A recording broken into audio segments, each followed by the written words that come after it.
I want to give you 3 points to her bio background. The first one I've already given. She's a misplaced East Coaster now on the left coast. Secondly, she does believe in form versus function, and I've already said. And lastly, this one will really get your mind going. She's teaching innovation in an MBA program. Things I don't usually think about those as being connected, but here's the real kicker. In a school, a fine arts school. Okay, so my head is really sort of going, well, setting the alarm bells off in terms of those different orthogonal dimensions there. So it's a pleasure to introduce Lisa K. Salmon, and it's a pleasure to have you at Tech Tuesday. Thank you so much, Bill. It's really great to be here. My head is already spinning because it's Tech Tuesday and it's Thursday, so I'm already in a different place. As Gil said, I am an East Coaster originally, but I've been on the West Coast for 15 years, so yesterday really was tough for me. I'm clearly very soft and not really used to the ARC-like weather that we were having yesterday, but I persevered. And it's so exciting to be here, and I took a look at some of the work you're doing. And I spent about 10 years doing something called scenario planning, which was essentially taking a long-term view about some of our most challenging topics and trying to help executives better prepare for the future by essentially designing conversations about the future and bringing in all kinds of subject matter experts to socialize not only what the trend data was telling us, but also what were our mental models and how did we feel about it so that we could be better prepared to make decisions about some of these unknown futures. My co-author, Chris Ertel, and I spent about 10 years doing that. And when we tried to further our own craft in getting better at designing strategic conversations, we're both bookophiles, so we'd have a great time here at Tech Tuesdays. And we kept looking for books, and we found lots of books on facilitation and lots of books on strategy and some books on design, but we found no books that actually combined all of them. We couldn't find any that said, before you even get into the room, what is the practice you need to go through to make sure that your time spent in the room is going to be worthwhile, particularly if you're working with multidisciplinary teams. So here's my secret for the day. If you are looking for a book and you cannot find it, you just may be the intended author of that book. So I consider myself an accidental author, and a couple months ago we published Moments of Impact, How to Design Strategic Conversations that Accelerate Change. And this was our hope to codify a practice that we really see as critical to the future of leadership. Because increasingly we're facing problems that don't have easy answers, that require people of different backgrounds and different expertise to actually come to the table. And we want to make sure that when we do that, we're actually creating something new. We're creating new solutions that we can carry forward to see another day. So as Gil mentioned, I also teach innovation. I have been doing that for the last 4 years at a relatively new MBA program housed in a 100-year-old art school, California College of Arts. And the philosophy behind this program was that if you believe that our leaders of the future are going to need skills to be both creative problem solvers and analytical problem solvers, why are we asking them to get 2 different degrees? Why should they have to give up their belief of being creative and being multidisciplinary in order to get some of the more traditional analytics of economics and accounting? And so this program started 6 years ago in the hope that we could create these leaders in one program through a hands-on experiential course. And every year when I start, and I actually get them on day 1, which is really fun, I present them with a challenge, maybe some like the ones that you're working on. So this past fall, day 1 of their MBA, they got greeted with the project of solving our future cities. So I was going to ask them to reimagine how cities might better serve the citizens that live and work there. And they thought I was crazy. And the reality is that by teaching design as a discipline and teaching innovation as a leadership skill, they learn it through a hands-on way. And 15 weeks later, they're saying, I never thought that I could be an innovator. I used to think it was my job, and now I think it's my responsibility. So this is really passionate work for me, that I believe that the future of creating economic value, of solving our complex problems, really comes from the discipline of design. So let's talk about that. First of all, I want to do a quick show of hands. How many of you think of yourselves as a designer? Oh, great. So we're done. We're good. My hope is that we got about half going on. My hope is that by the end of the talk, all of you raise your hand, because I really want to break through what does it mean to design strategic conversations and design meaning in our lives. I fundamentally believe that if you make decisions that affect other people, you are a designer. You are also a leader. And there are many folks up here that I would consider to be designers and leaders. So of course, folks that we recognize like Oprah Winfrey and how she connects with her audience and how she creates meaning to millions and millions of people, Nelson Mandela and the choices he made, to some entrepreneurs like the founder of Spotify or some of the new incubators that are happening and creating value, certainly where I live in Silicon Valley. There's also a few of my students there who may not have the fancy titles, but very much think of themselves as designers and leaders and changing the lives of their colleagues every day. So I thought I would start with a definition because design can be one of these squishy words that's hard to kind of understand. So I wanted to share my view, maybe borrowing off that form and function, and see if this lands with you. So what is design? Most of the times when I talk about design, people start to get nervous and they say, gosh, design, I'm not an artist. Design, I don't know how to paint rooms or make decisions about things that look pretty.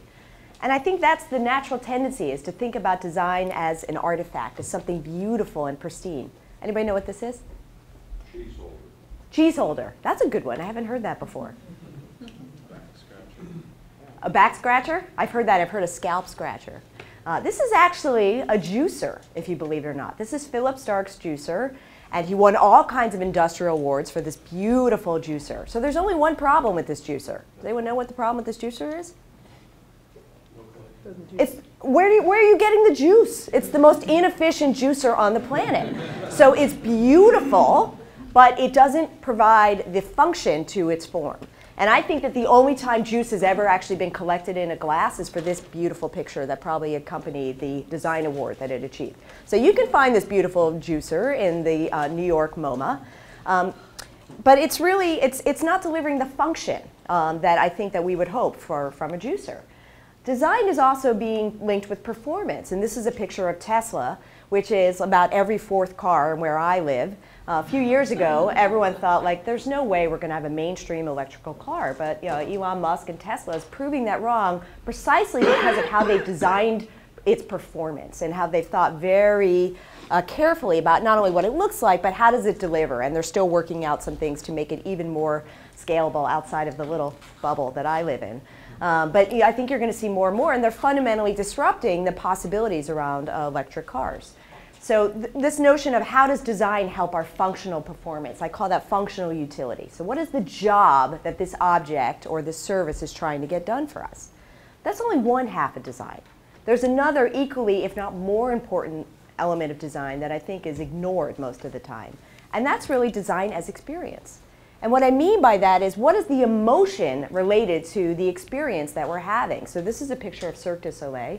And Cirque du Soleil is the most incredible experience, and so much that they've scaled, and they've got all different kinds of different shows across the world. And what Cirque du Soleil did, which was so extraordinary, is that they took a decades, if not hundreds of year-old concept around a circus, and they reimagined it as adult entertainment. And as a result, when you go to this, I mean, it's just astounding, and it stays with you, and you want to tell someone about it, the miraculous things that you did. But this is really another way that this experience has been designed for you. So this is really emotional engagement, and we're seeing that more and more with some of the products that we have. We don't just own them for the utility, we love them. Like if you ever own a Dyson vacuum, or even the power of what Apple has been doing to take a phone and make it into something that's really something that we have a relationship with. So this is a critical element about design, the functional utility and the emotional engagement together. Increasingly, we're starting to see design as a source of value creation. So anyone have a Nest in their home? No? I bet you will. So Nest is a product that came out primarily from Apple designers and some Google technologists. And essentially they said, why do we have these incredibly ugly plastic boxes to control our thermostat? What if we imagine something that delivers the functional utility of controlling the temperature and also makes us feel good every time we walk past it? So Nest is an amazing product company that was sold to Google for $3.2 billion in January. That's extraordinary. One product. Not even a home platform. They weren't even saying they were going into integrated home services. We've got a beautiful product. And with another one on the way. So we're starting to see some real dollars associated with companies that can deliver this functional utility and emotional engagement. Airbnb is another example. A company that didn't exist 5 years ago. And because of the experience that they've created, They literally disrupted the category by creating a whole new way to rest your head in a visiting city. This company is now valued to be, rumored to be valued at about $10 billion as they go after their next round of funding. I think it makes them the 4th largest hospitality industry. 4 years ago, the guy, the founder, was couch surfing because he didn't have enough money for rent. All through the power of design. And there's many indicators that suggest that innovation is really synonymous with design. If you can discover new ways to create value that delivers functional utility and emotional engagement, you're going to be rewarded with some of these valuations. So also recently, a couple weeks ago, Business Week had an entire article dedicated to the power of design, not only talking about traditional consumer companies like Gap, but also talking about the future of printed medicine. And Autodesk really using design as its primary strategic value differentiator, and maybe the first to come up with a breakthrough cancer drug even beyond some of the drug discovery. So this is fundamentally disrupting industries. One of my favorite definitions of design comes from Nathan Shedroff, who is the founder and chair of the program that I teach at. And he really talks about design as the responsibility to make choices that trigger other responses. Right? So I make decisions that trigger a response in somebody else. So now we're starting to see the empathy come through. That it's not about designing for me, it's designing for somebody else and what I want them to feel like and what I want them to be able to do. And this doesn't have to be expensive. It's really about asking yourself in our everyday, what are the responses that I want to trigger? Doesn't have to be expensive. I mean, this is a great example. Any dog owners here? Yeah? So, I mean, how many times do you see signs that basically says, hey, curb your dog, right? That's the functional utility. You, pick up after your dog. But if you really want to trigger a response that gets the functional utility of you actually cleaning up and being responsible, and also having a little chuckle about it and not being so annoyed that someone's telling you what to do, you think differently about the responses you want to trigger. So, you know, woof, bark, pick up after your dog. Much more effective. All right.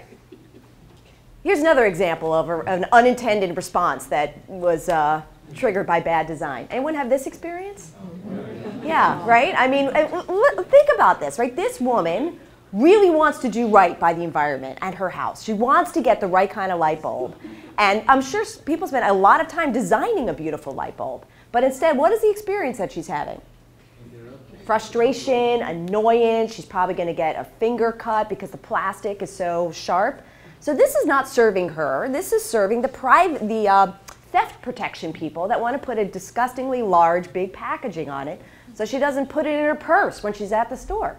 This, by the way, has a name because it's so prevalent. Anyone know what the name is? Yeah, this is called rap rage. And we've all experienced rap rage. Does anyone know there's actually one day in the calendar where rap rage is at its highest? Christmas, right? The day that we're supposed to feel happiest, that our kids have been looking forward to. We're just so frustrated, right? That is bad design, bad functional utility, bad emotional engagement. Where does this show up in our work? Okay, this is great. We all can relate to products and services that are designed beautifully, but where does this show up in our everyday? And I would argue, what's that? Computers. Computers, definitely computers, right? I would argue it shows up every day in our calendars. Does this look familiar to anyone? Right? It shows up because we're not designing our time well. Our time is not delivering the functional utility and the emotional engagement that we need. And I would argue that it's not because we're wanting to waste other people's time. It's just like we don't want that woman to be frustrated. It's just because no one's told us how to do it better. And so that's why we went after this book. How can you design your time better? Typically, we have our meetings in something that looks like this because it's available. And oftentimes when we have our most important meetings and we're sitting there for not just an hour, but maybe 3 hours or the whole day, you know how we're feeling, the emotional engagement we're feeling? It's kind of like this, right? Like, oh my gosh, I'm going to get my cookie and get out of here because I can't take it anymore. And someone's at the front of the room saying, we need your creative ideas. And you're going, I cannot stay here another minute. So this is a mismatch in design, and it doesn't have to be that way.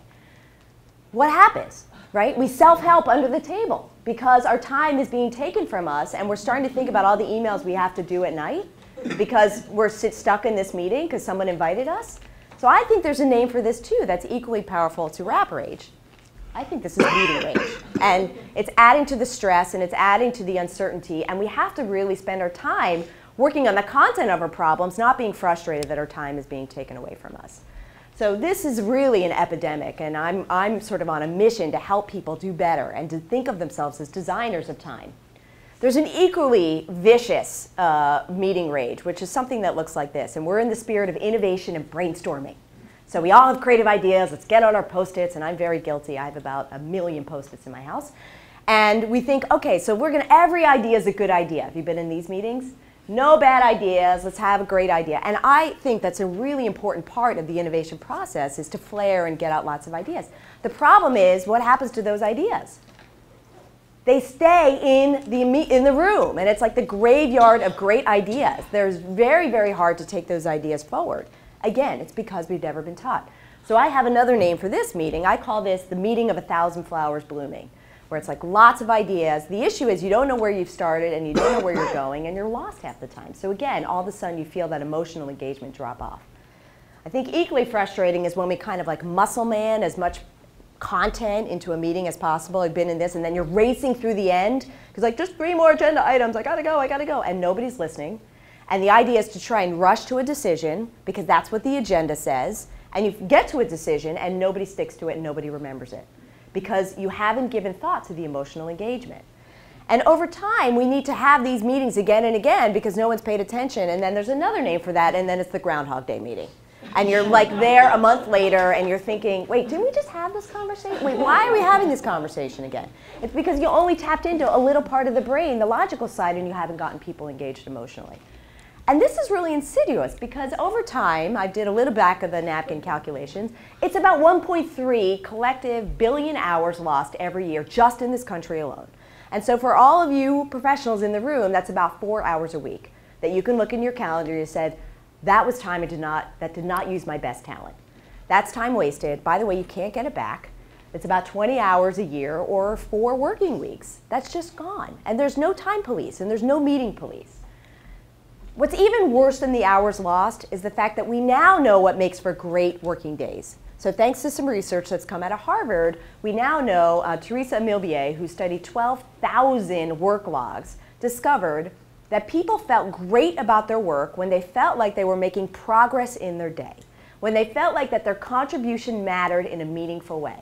And so here you are working on some really important problems. You want to come to work to make meaning and to move it forward, and it's getting stuck because of poor design. So this is really important for us to pay attention to. I think we need those hours back because we need your talent, and we all need to feel like we're contributing in a meaningful way. And so I think this is where you come in. This is where you, the designers, come in, and we're going to talk about that. If you make decisions that affect other people, you are a designer. I'm losing my microphone here in the back. So the book goes into great detail about a process that we developed to help you design better strategic conversations. What I'd like to talk about today is the 3 leadership implications for that. What does that mean for you as a leader and a contributor? Or why you have to sweat the small stuff. The first provocation I'd like to put out there is I believe in this time of growing complexity that your job is not to deliver answers. It used to be that we were dealing with problems, that we would go and research the comparables, research best practices, look at the data, and it would tell us the answer, like a math problem. But that's not the world we live in anymore. So your job is not just to deliver answers. In fact, it's impossible that any individual would have a single answer. I think your job is really to create conditions of discovery, to make it safe to explore, to put ideas forward. We're really moving beyond this kind of known problem, known answer. You know, these we often call technical problems, where the problem is known and the solution is known. And it's really about execution and delivery. You know, find the right expert, get them in the room, and let's just execute. And this is a good part of our work. It's just not the reality for our most strategic conversations because there's so much complexity and contextual uncertainty. The hero in this model is like the smartest, the best, the most important pedigree, the most number of PhDs, the most number of papers written, right? This is the model of hero. I know the answer, and the number of degrees dictates just how big my superpower is. And that's the leader at the table, right? But I'd like to suggest that because of the world we live in, and certainly my background in scenario planning suggests that we're in an entirely different world right now. We're in what I would call, well, not initially coined by the military, the VUCA world. That's vulnerable and uncertain, filled with complexity and ambiguity. that these problems cannot be solved with easy answers. These problems need answers that are discovered through the expertise of many people, that they need both creative and collaborative sessions to try and get to some novel insights about how to move forward.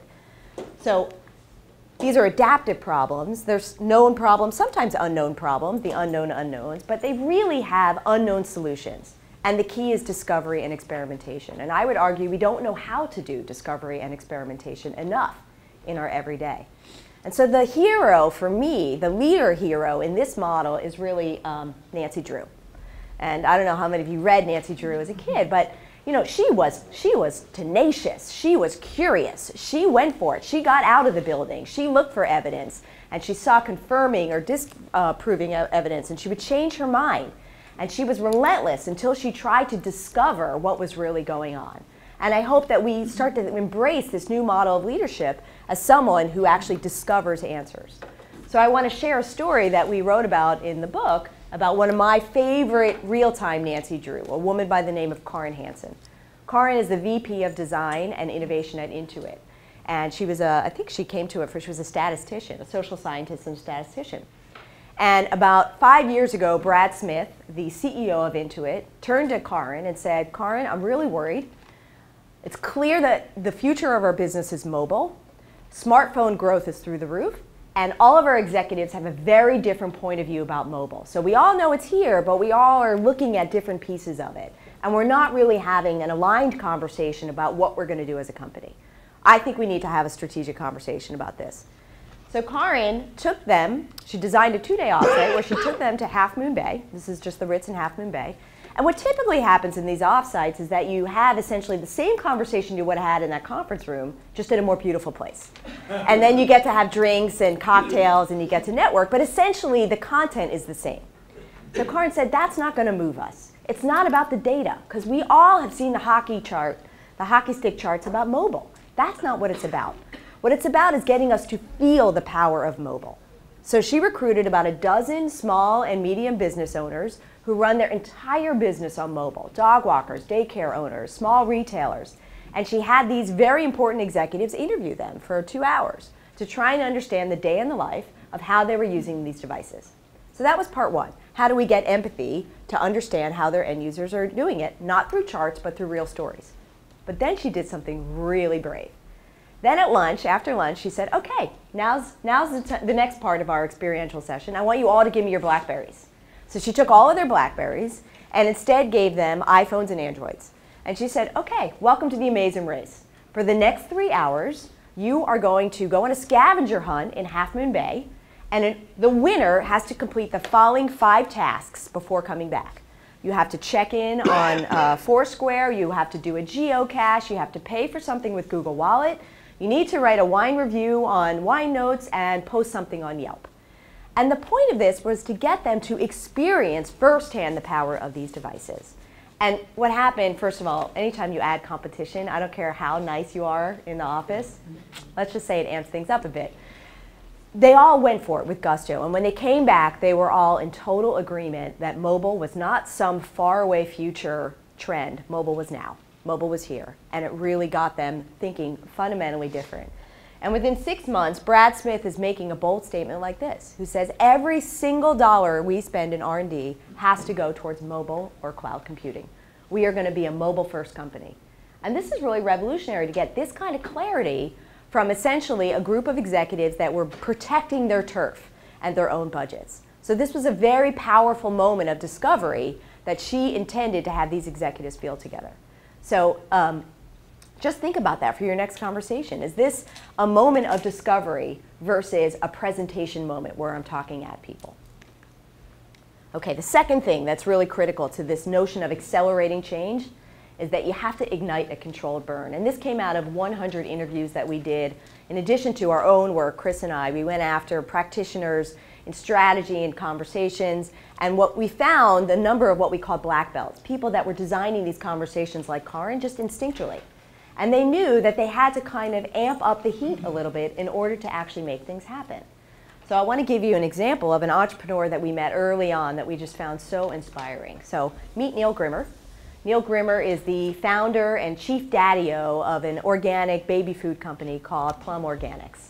And Neil was actually a sculptor. He actually went to CCA. He got a master's in sculpting.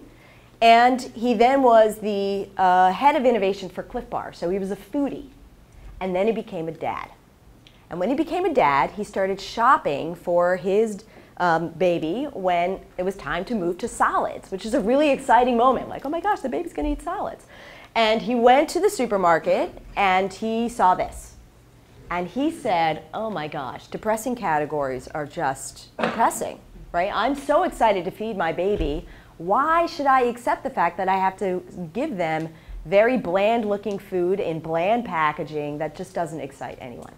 So he's had an idea to say, you know what? Why don't we feed babies the kind of food we would want to eat? Why do we assume they'd want to eat mush?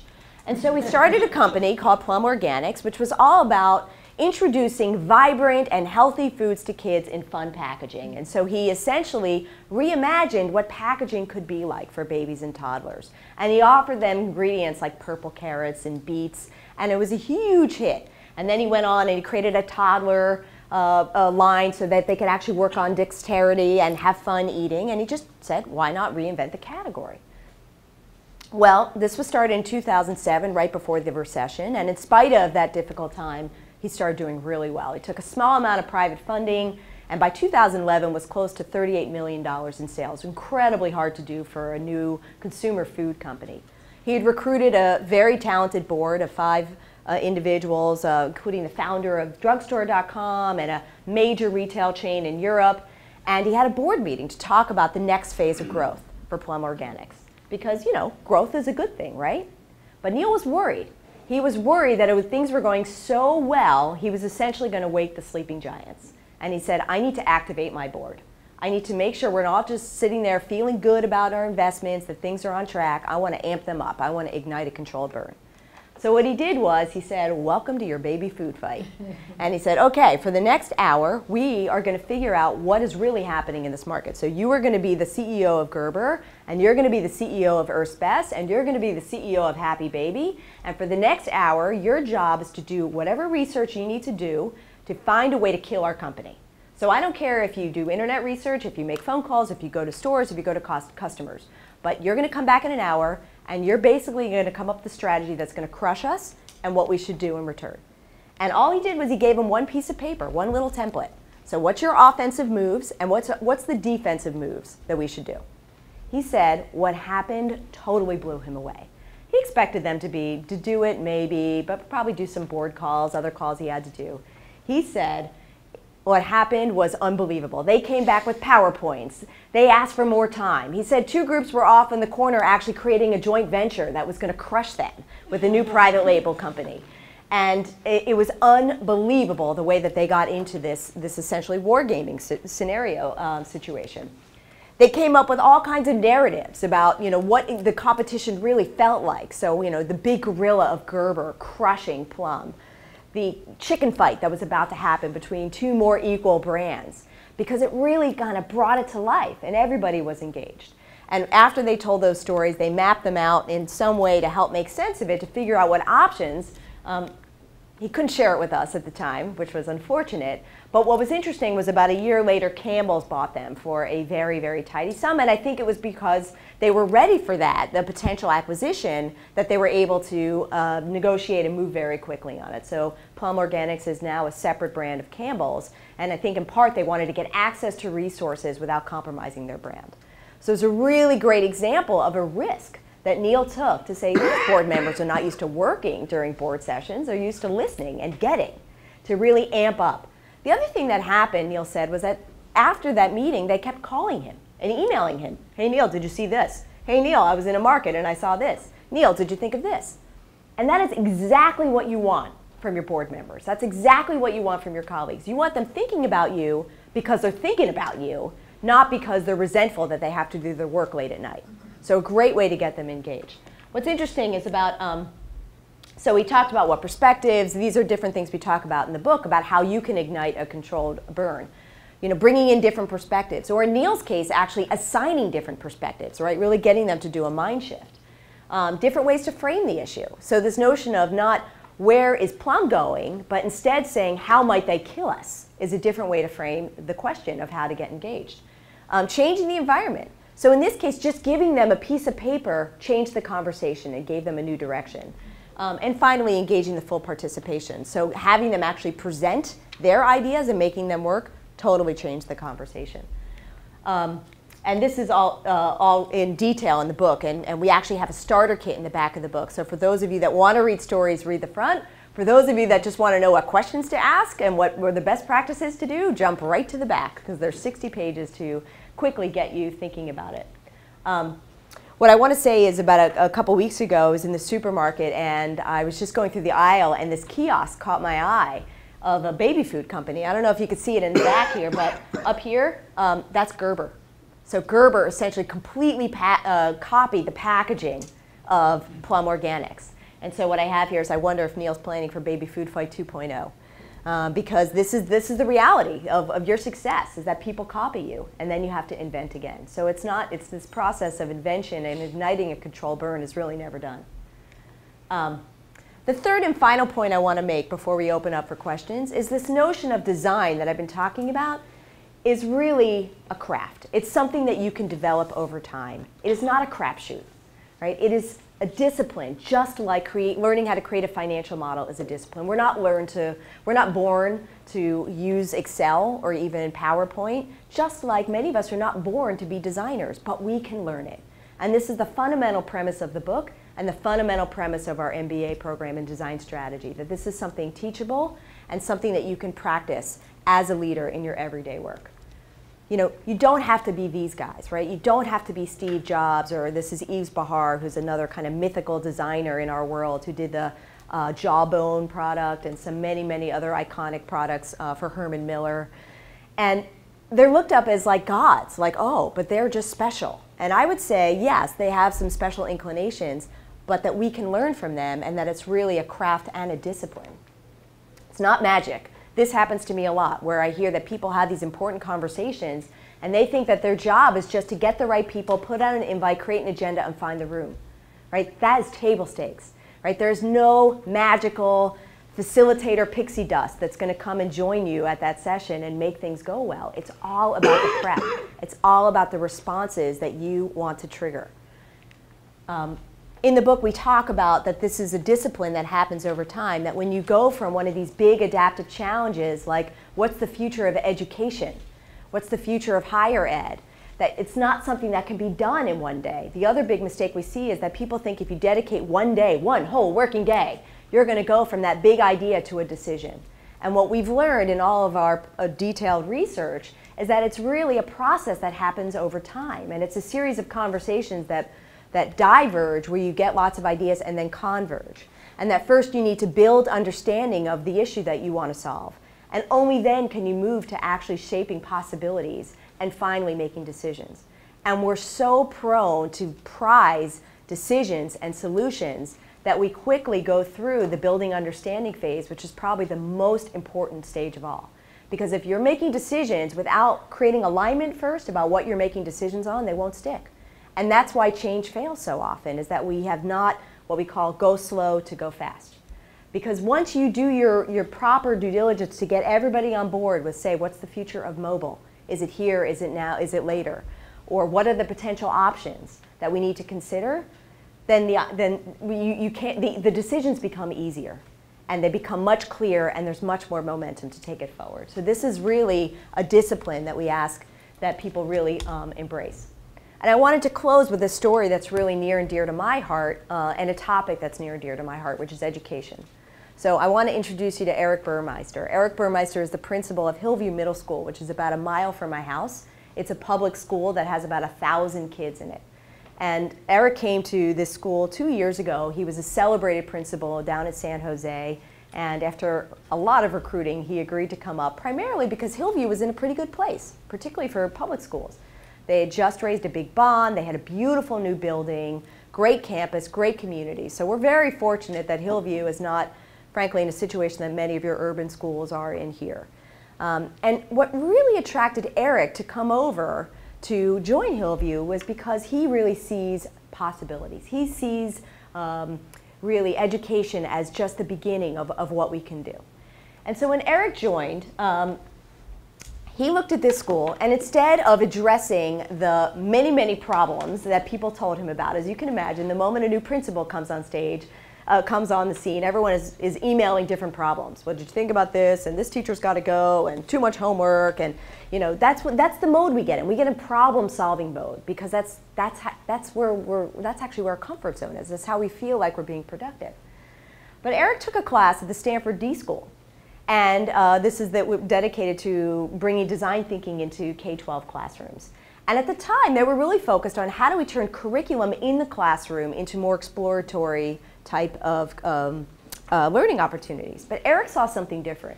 He said, you know, I don't want to just bring design into my classroom. I want to use design to change our community. I want to use design to change the way we think about what's possible with our students and how they're going to develop and how they're going to learn. And so he came into this with this fundamental question. His question of building understanding is not what problems do we have to solve, what possibilities can we go after? And what he did was he actually convened a design team.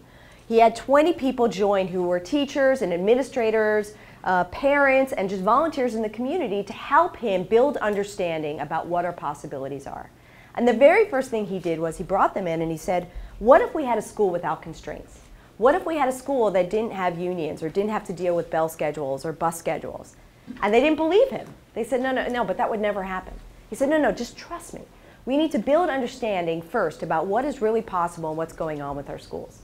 The other thing he did was he asked these design team members to shadow a middle schooler for a whole day. Because he said, you know, we spend so much time in these policy meetings and these planning meetings and these school board meetings. You know who's never there? The student. Like ever.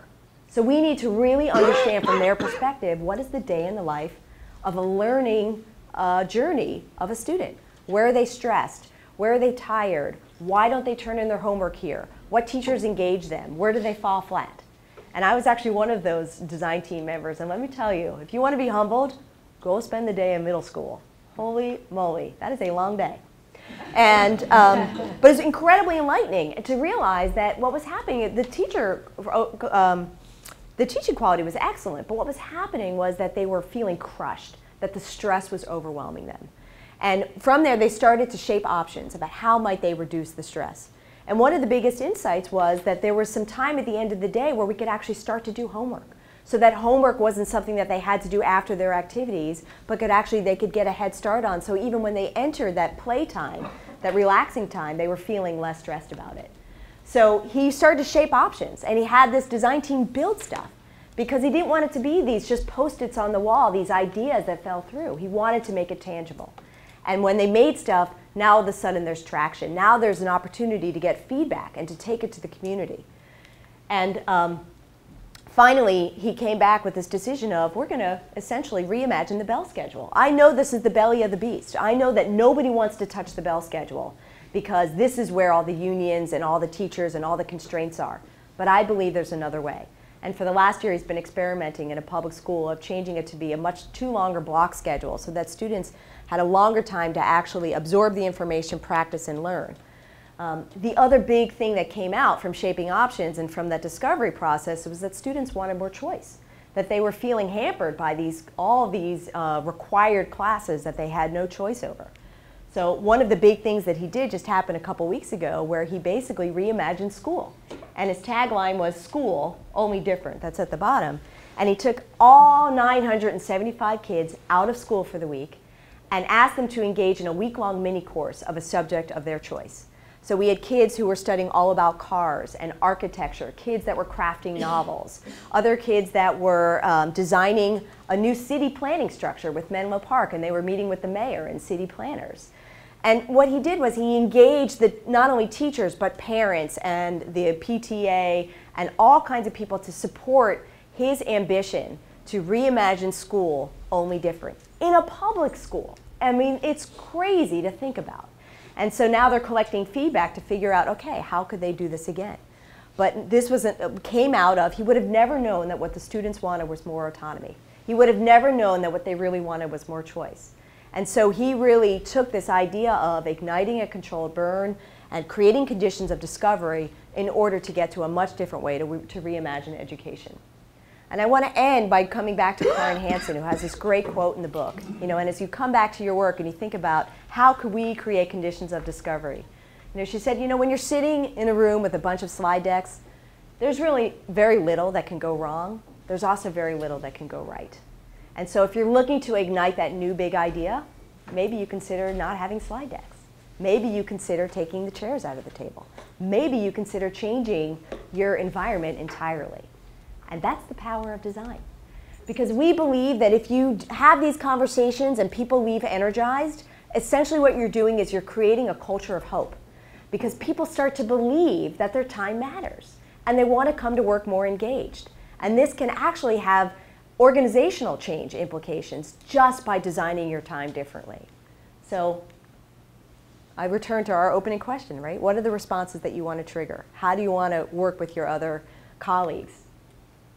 I just want to end with the last chapter of our book, which is about making your moment. Fundamentally, this is a leadership book, and we think that it's possible that even with some small choices, you can have enormous effects of how people engage. So we really want you to be bold and make your moment.